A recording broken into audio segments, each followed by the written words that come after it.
Buenos días, buenas tardes, buenas noches. Distintos son los horarios que la señal Santa María transmite este programa que se hace aquí en el Colegio Marín. Aquí estamos en Los Naveros 3.0 con el padre José Luis Quijano, que nos acompaña a hacer este programa en el que estamos analizando, comentando y proponiendo cosas que el Papa nos dice en su exhortación apostólica Evangelii Gaudium. Cote. Hola Juan, ¿qué tal? ¿Cómo les va a ustedes? Aquí tienen el texto, bueno, el texto escrito, ¿no? Que siempre es un soporte y un apoyo importante que tengan, siempre, por más que tengan los programas para poder ver los comentarios que nosotros hacemos, siempre vayan al punto y subrayen, anoten al margen. Y yo les diría, tengan un cuadernito de esos de 24 páginas, esos chiquitos, y vas anotando cosas que te parecen importantes. Bueno, ya que vos mostrás la tuya, yo muestro la mía. Yo la imprimí, ¿no? Letra 14, pues yo no veo bien, justamente con la idea de anotar, escribir, pensar, porque, como dice el Papa en su número 28, esto tiene un cierto carácter programático, es por donde el Papa quiere llevar a la Iglesia, o sea, a todos y cada uno de nosotros, los bautizados. Por eso, ténganla, estudienla y vean qué es lo que el Espíritu Santo les quiere decir a cada uno o a su comunidad. Sí, es tan importante lo que está diciendo Juan, que yo creo que en el capítulo de hoy, lo que vamos a desarrollar en este programa, a ustedes los va a situar sobre qué visión tiene el Papa en este momento del mundo y de este tiempo. Exacto. Con lo cual, nadie puede hacer ningún programa de acción si primero no tiene en cuenta, no tiene claro dónde está parado, ¿no? Exactamente. Bueno, justamente empezamos el capítulo 2, que se titula En la crisis del compromiso comunitario, y el Papa nos dice que él no quiera hacer un diagnóstico, porque hay un exceso de diagnóstico, no quiere hacer un diagnóstico detallado, tampoco quiere hacer un análisis completo de las realidades, porque lo tiene que hacer cada comunidad, pero sí el Papa nos dice algunos temas que nos están lastimando en la Iglesia, nos están haciendo daño, para que después, justamente una vez comentados y explicados, el Papa nos da un montón de propuestas. Quizá por este motivo, como el Papa también invita a no ser agoreros de infaustas noticias, el Papa nos invita a no ser negativos, el Papa nos dice no nos fijemos tanto en la cizaña y ocupémonos del trigo. Por eso pienso que este capítulo 2 vamos a ir más bien rapidito, porque digamos las desgracias que estamos pasando hoy en el mundo y en la Iglesia en general creo que las conocemos bastante bien. Y si ustedes quieren profundizar, como decía el Padre Cote, lean el documento. Igual los temas que ustedes saben que se manejan en estos diagnósticos son más o menos los que escuchamos en todos lados: el tema de la violencia, el tema de la inseguridad, el tema de la exclusión, el tema del dinero en manos de pocos, bueno, todos esos temas que todos tenemos de alguna manera nuestro propio diagnóstico sobre esa situación, y que creo que el Papa lo puntualiza con mucha claridad y lo asume, ¿no?, para la Iglesia como punto de partida para transformarlo, no para decir esto es así, qué mala suerte, ¿no? Mire, para arrancar quiero que veamos un video del Rainiero Cantalamessa, que es el predicador pontificio, que nos habla justamente del daño que puede llegar a hacer el dinero, y nada más ni nada menos que una persona como Judas. Director Amatucci, adelante por favor. La traición de Judas es motivada por el dinero. En la Biblia, el dinero es el ídolo por antonomasia detrás del que se esconde Satanás. Sobre la traición de Judas, sobre el dinero como causante, sobre la respuesta misericordiosa de Jesús, se concentró la homilía del padre Raniero Cantalamessa, capuchino, predicador de la Casa Pontificia, llevada a cabo el Viernes Santo por la tarde en la Basílica Vaticana, recordando, como es tradicional, la pasión de Jesús. El dinero está a la base de la explotación de los hombres, de la prostitución, de las mafias, de la corrupción política, de la droga, de la venta de órganos, y también de la codicia de aquellos funcionarios que reciben sueldos altísimos y no quieren reducirlos por justicia social. Jesús está listo a perdonar, también a Judas. La respuesta cristiana está en la reconciliación, que hace experimentar la misericordia divina. Bueno, Cote, vimos tristemente el papel del pobre Judas, lo que puede llegar a ser el dinero, lo que puede llegar a ser la corrupción, en fin, estemos atentos, porque, en fin, uno dirá, yo de Judas pienso que estoy en las antípodas, pero en fin, uno nunca sabe. Yo pienso que somos todos capaces de todos los pecados y todos los errores, por eso Dios que nos cuide. Pero continuemos. No, sí, lo que yo quería compartirles a ustedes es que los males existen y convivimos con ellos. El tema es qué mirada tenemos sobre ellos. Una distinción interesante es decir, una cosa es un pecado, otra cosa es un delito. Sí, señor. Otra cosa es un error, otra cosa es, ¿no es cierto?, un error intencional. Entonces, esta distinción, que a veces uno la pasa medio por arriba y dice que mal que está todo, y se queja y está apesadumbrado porque todo parece que se viene abajo, cuando uno lo mira pastoralmente, cuando uno lo mira desde la perspectiva de Dios, cuando uno lo mira con misericordia, cuando uno lo mira como pecado, recupera la esperanza de la mirada del mal sobre el mundo, porque es también oportunidad. Exactamente. Feliz causa, va a decir. Eso es lo que el Papa dice en el último punto de este capítulo segundo. Dice, bueno, todos estos desafíos son oportunidades para crecer, oportunidades para mejorar, tanto individualmente como comunitariamente. Y además, como comentábamos recién, el Papa quiere dar una mirada pastoral sobre estos problemas para conseguir un mayor dinamismo apostólico en cada uno de los bautizados, en la Iglesia en general, en las comunidades. Así como muchas personas tienen miradas sociológicas o tienen miradas economicistas sobre la realidad, nosotros les queremos ayudar a vislumbrar a través de los ojos y la mirada del Papa una mirada pastoral. O sea, cómo ve la Iglesia, cómo mira la Iglesia la situación que nos toca vivir. Muy bien, el número 1 romano se titula Algunos desafíos del mundo actual, va del número 52 al 75, y el primer idea que nos dice el Papa, que es una realidad muy positiva, es que estamos viviendo nosotros en la era del conocimiento y la información. Que esto, como decía el Papa Juan Pablo II, es una oportunidad enorme porque no tenemos que tener miedo justamente a esta oportunidad que se nos brinda con esta era del conocimiento y la información. Justamente una de las cosas que nos va a proponer es que en un mundo, ¿no es cierto?, más racional, donde el conocimiento parece gobernar, hay una carencia en los vínculos. Justamente el conocimiento fragmentado, lo meramente informativo y no el conocimiento cierto de las cosas, a veces lleva a desvincularse de los otros. Por eso no podemos separar la cabeza del corazón ni el corazón de la cabeza. Los números de 53 a 54, los dos primeros números, el Papa nos habla, como ya lo hemos escuchado, de esta economía de la exclusión y nos dice que esta economía mata, que no hay derecho a tirar la comida, que no puede ser que funcione la ley del más fuerte, que el ser humano no es un bien de consumo descartable y que los excluidos no son desechos de la sociedad, ¿no? Y el Papa justamente nos invita muchas veces a recuperar la capacidad de llorar por el prójimo, la capacidad, la revolución de la ternura. No podemos ser indiferentes, como aquella parábola de Jesús, que todos pasaban al lado y nadie le importaba a aquel pobre asaltado, pegado, golpeado y abandonado. Nos podemos preguntar, ¿no? ¿Quién es hoy el que está golpeado, asaltado y caído en el camino, ¿no? Y uno pasa por al lado de él. Exactamente. Cuando nos planteamos los temas de los desafíos que la realidad misma nos impone, nos damos cuenta que la palabra desafío lleva en su interior la palabra fe.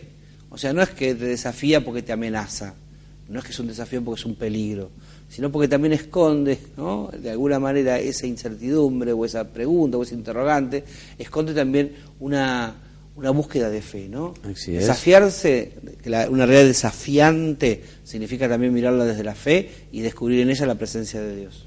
El número siguiente, el Papa nos habla de cómo fue una teoría y una teoría que no funcionó, aquella teoría del derrame, aquellas teorías económicas que digo, tanta plata van a tener los ricos que al final va a llegar a los pobres, ¿no? Entonces, esto no se ha concretado, entonces el Papa nos dice que en cambio lo que vemos es una gran globalización de indiferencia. Les recomiendo vean el video de la homilía del Papa en Lampedusa, que sobre este tema es impresionante escucharlo al Papa y ver aquellas imágenes. Nos dice que ya no lloramos los dramas de los demás, que hay una cultura del bienestar que nos anestesia. Entonces por eso el título siguiente dice, bueno, tampoco dice no a la nueva idolatría del dinero. El tener sobre el ser, ¿no? El dinero es un bien de cambio, no es un bien en sí mismo, ni el dinero en sí mismo genera riqueza. Lo que genera riqueza es la producción, el trabajo y la puesta, el dar, ¿no? El dar y el darse a los demás. El dinero a veces cuando uno vive su vida en función del bien de cambio, termina uno convirtiéndose en un bien de cambio. Y de hecho uno de los daños que hace, y el Papa lo dice, es esta crisis antropológica que se ha generado, en el cual el hombre mismo se ha convertido en un objeto de consumo, ¿no? Y el hombre se degrada porque pone el corazón en las cosas en vez de en Dios y en las personas. El Papa dice no puede ser que exista una autonomía absoluta del mercado y de las finanzas y que el Estado debe velar por el bien común, nos recuerda la deuda e intereses de los países en desarrollo, aunque también nos habla de la corrupción que existe en muchos también de estos países, ¿no? La evasión del fisco, en fin, todos problemas que el mundo padece actualmente. Hay una cuestión que es una mirada religiosa del hombre, una mirada sería de una antropología cristiana, ¿no? ¿Qué es esta? El hombre tiende a lo trascendente. Nosotros, las personas, tenemos en nuestro corazón ansias de lo superior, pero lo superior es Dios. Y cuando instalamos en el lugar de lo superior al dinero u otro bien intermedio, digamos, terminamos convirtiendo ese bien intermedio en un ídolo, en una idolatría.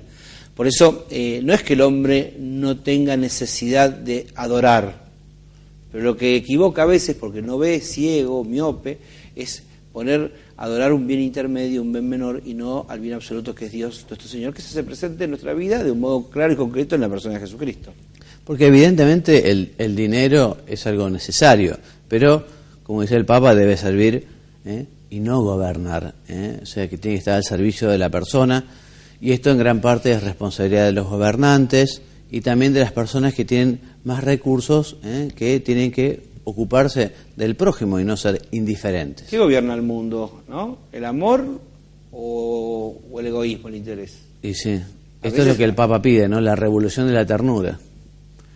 No a la iniquidad que genera la violencia, dice el número 59 y 60, y dice el Papa que difícilmente se va a poder superar la violencia, como vos decías antes, mientras haya exclusión, mientras haya iniquidad o inequidad, o sea, falta de equidad, falta de justicia.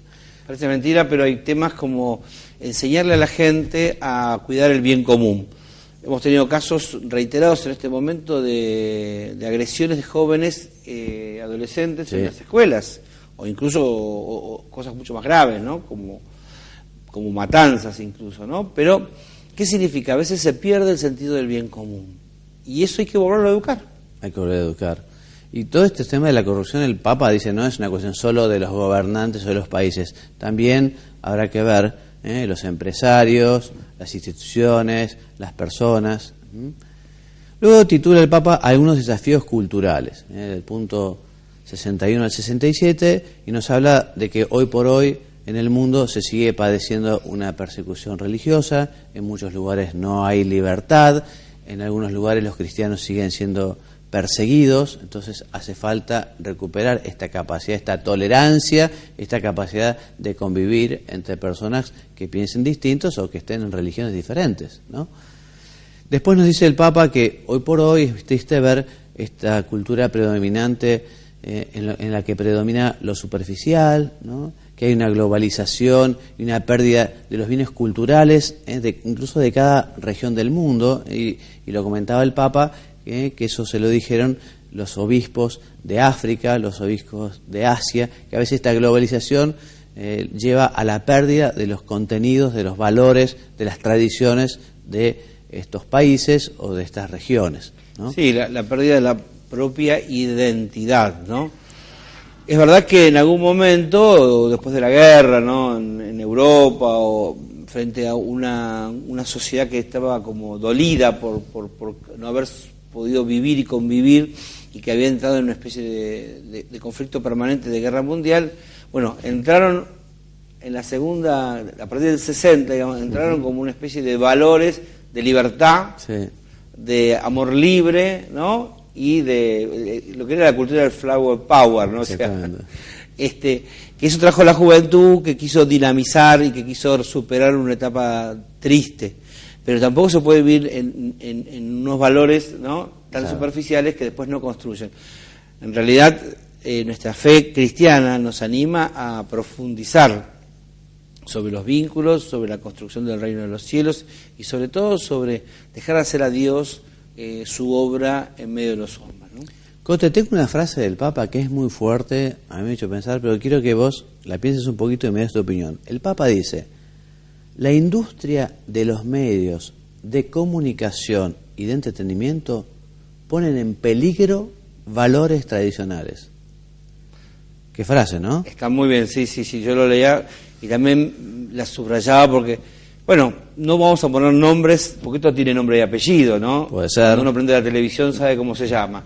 Pero bueno, hay gente que ha sabido descubrir esa beta, digamos, para aprovecharse y hacer de la industria del entretenimiento algo que degrada al hombre muchas veces. Por ejemplo, el juego. Hoy el juego ha proliferado, pero por todos lados, y el acceso al juego, no el juego solamente del juego de jugar, sino al juego por dinero, ¿no? Claro, que también está dentro del campo de los entretenimientos.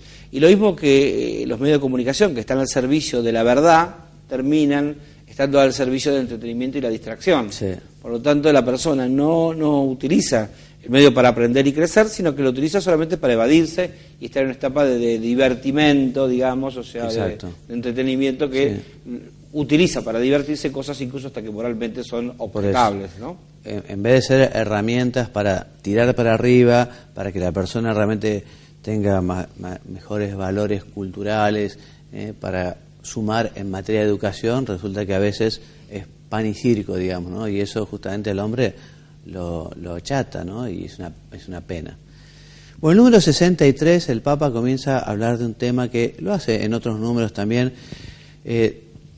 Es el surgimiento, pienso que no es totalmente nuevo, ¿no? Pero ciertos movimientos religiosos, algunos más de tipo fundamentalistas y sin Dios, ¿no? Que después el Papa también de esto habla, ¿no? De personas quizás demasiado aferrados a algunas o tradiciones o esquemas o estructuras, cuando se pierde de vista lo fundamental, lo esencial que es Jesucristo, la caridad, etcétera, ¿no? Acá el Papa lo plantea en esta perspectiva, dentro de los desafíos culturales. La religión, todas las religiones, sobre todo las monoteístas, penetran en una cultura y la transforman. No se hacen solamente cultura y se identifican con una cultura, sino que lo que hacen es llenar de riqueza los valores que esa cultura ya trae, o transformar los valores que le faltan, o mejorar aquellos que están en forma precaria o carente, ¿no? En este sentido el Papa después alaba, digamos, cuánto bien ha hecho la Iglesia, en poquitos números más adelante dice, bueno, cuánto bien ha hecho la Iglesia en materia de la cultura, con las escuelas, con las universidades. Recordemos que las universidades empezaron justamente como escuelas junto a una iglesia o una catedral, ¿no? Exacto. La red de tendidos de los monasterios benedictinos también era la red donde se trasladaba la cultura y la educación, ¿no? Pues entonces el Papa, digamos, dice, la Iglesia ha dado mucho y cuánto hay que agradecer, ¿no? La Iglesia es una institución creíble, ¿no? La Iglesia, además, también en su seno, invita con una gran libertad a que quizá quienes nos dedicamos al estudio o a la investigación o a la publicación, es un gran marco, digamos, de libertad. Y lo digo porque a veces la gente piensa que en la Iglesia, digamos, existe una cerrazón, a veces en la Iglesia no existe posibilidad de investigar, no existe posibilidad de estudiar, que, no sé, es una especie de mito, digamos, ¿no? que a veces padecemos, ¿no? Hay gente equivocadamente piensa que cuando menos sabe, más fácil es vivir. Cuando en realidad es al revés. Mientras más conocimientos tiene, mientras más se forma y más se saca de la ignorancia a las personas, más libertad se le da para optar. Yo no puedo elegir lo que no conozco. Por lo tanto, cuando a mí me privan del conocimiento, me están de alguna manera esclavizando y me están quitando la libertad. La Iglesia no coarta la libertad, sino que justamente te da elementos de conocimiento para que vos puedas penetrar hasta los misterios más profundos, los más trascendentes. No solamente científicos que se conocen a través de la prueba y error, sino y llegar a la verdad a través de una mirada más especulativa y fundamental, ¿no? O sea, viendo la causa profunda de las cosas. Y al renglón seguido del Papa, el número 66 y siguiente, habla de lo que vos comentabas al inicio del programa, Cote, que es esta debilidad de los vínculos, ¿no? Que hay vínculos débiles entre las personas, vínculos débiles en la familia, ¿no? Como toda una cultura así que no se anima al compromiso, a la entrega, a la generosidad. Después pasa un nuevo título, se llama Desafíos de las culturas urbanas, números 71-75, donde el Papa nos recuerda, por un lado, bueno, que todos estamos llamados, todos, ¿no? Tanto los de la ciudad como los del campo, llamados a la Nueva Jerusalén, todos estamos llamados al cielo, todos estamos llamados a la bienaventuranza, ¿no? Que sepamos que los ciudadanos, los que estamos en las ciudades, habitamos con Jesús, porque Jesús habita entre nosotros, habita en las ciudades, ¿no? Entonces, por eso el Papa también nos invita a imaginar nuevos espacios de oración, de comunicación, más atractivos, que también al hombre de la calle, al hombre de la city, al hombre de la urbe, también tenga esos espacios para poder rezar y para poder conectarse y comunicarse con Dios, con Jesucristo. Hay un dato de que en el futuro el 80% de la población va a vivir en grandes ciudades. Por lo tanto, las urbes van a ser los espacios donde las personas ya estamos viviendo y seguramente en el futuro vamos a vivir muchas más personas. El hombre construye la ciudad para tener mayores beneficios. Claro. ¿Qué pasó? Vivía en el campo, todo el mundo dispersos, a distancias, entonces tenía dificultades para conseguir los servicios mínimos, la luz, el gas, las comunicaciones, etcétera. Entonces decidió empezar a juntarse, ¿no?, a conglomerarse en pequeños espacios físicos, en áreas pequeñas, donde entonces era más fácil conseguir bienestar para todos. O sea, el hombre crea la ciudad para vivir mejor. Pero ¿qué pasa? Estas ciudades crecen a veces en una forma desmedida y se convierten en megápolis, y entonces la ciudad se vuelve contra el hombre. Porque empieza a aparecer el anonimato, ya no sabes quién vive en la cuadra de al lado, en el departamento de enfrente. Entonces lo que antes se daba en los pequeños pueblos, que era conocerte, porque el conocerte te solidariza con el otro y te ayuda a mantener el vínculo, y si no hay comunidad tampoco hay ética ni hay moral. Y peor aún, porque el Papa... La ciudad anónima es un lugar donde es más fácil que se siembre la violencia. Eso justamente, los números siguientes dice que penoso es ver en las ciudades todo el problema que existe con las drogas, con la trata de personas, cómo los ancianos y los enfermos son abandonados, cómo hay corrupción y crimen, en fin. Este es el lugar donde tenemos que trabajar, el lugar que tenemos que tratar de convertir, que conozcan a Jesucristo. Y la droga, por ejemplo, se instala en las ciudades fácilmente, porque hay muchos vínculos para que esta corra de un lado para el otro, ¿no?, y transite.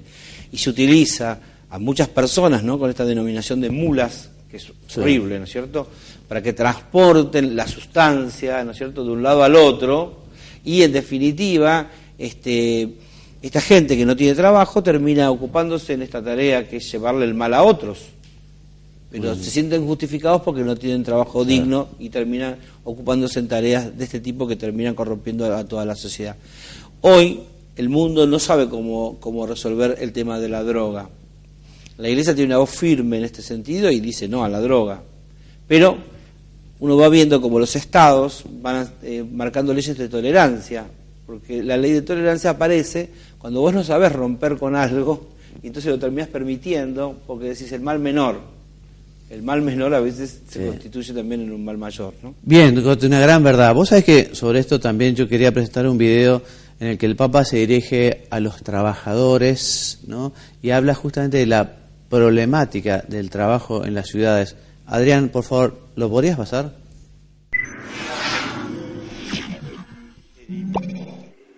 Ho ricevuto un video appello da parte degli operai della Lucchini di Piombino. Ayer he recibido un videollamamiento de parte de los obreros de la Lucchini de Piombino, que me enviaron antes del cierre del Alto Horno y que verdaderamente me ha conmovido. Me quedé triste. Sono rimasto triste. Cari operai, cari fratelli, sui vostri volti era dipinta una profonda tristezza e preoccupazioni di padri di famiglie che chiedono solo il loro diritto di lavorare. Queridos obreros, queridos hermanos, en sus rostros estaba dibujada una profunda tristeza y preocupación de padres de familia que solo piden su derecho a trabajar, para vivir de forma digna y para poder custodiar, alimentar y educar a sus propios hijos. Tengan la seguridad de mi cercanía y de mi oración. No se desanimen. El Papa está junto a ustedes y reza por ustedes, para que, cuando se apagan las esperanzas humanas, permanezca siempre encendida la esperanza divina que jamás decepciona. Quando si spengono le speranze umane, rimanga sempre accesa la speranza divina che non delude mai. Cari operai, cari fratelli, vi abbraccio fraternalmente. Queridos obreros, queridos hermanos, los abrazo fraternalmente y a todos los responsables les pido que cumplan todo esfuerzo de creatividad y de generosidad para volver a encender la esperanza en los corazones de estos hermanos nuestros y en el corazón de todas las personas sin empleo por causa del derroche y de la crisis económica. En el cuore de tutte le persone disoccupate a causa dello spreco e della crisi economica. Per favore, aprite gli occhi e non rimanete con le mani incrociate. Por favor, abran los ojos y no se queden con las manos cruzadas. Bueno, interesantísimo el video. Lo que está pasando es que el tiempo se nos va rápidamente y te querríamos seguir comentándote un montón de temas. Recapitulando lo que hicimos hoy, en el capítulo 2, nosotros lo que queríamos era presentarte algunos desafíos. Ahora se abre a un tema interesantísimo que son las tentaciones, un tema bíblico, ¿no? Sí, señor. Ya seguramente lo vamos a comentar en el próximo programa. Muy bien, entonces hasta la semana que viene, si Dios quiere.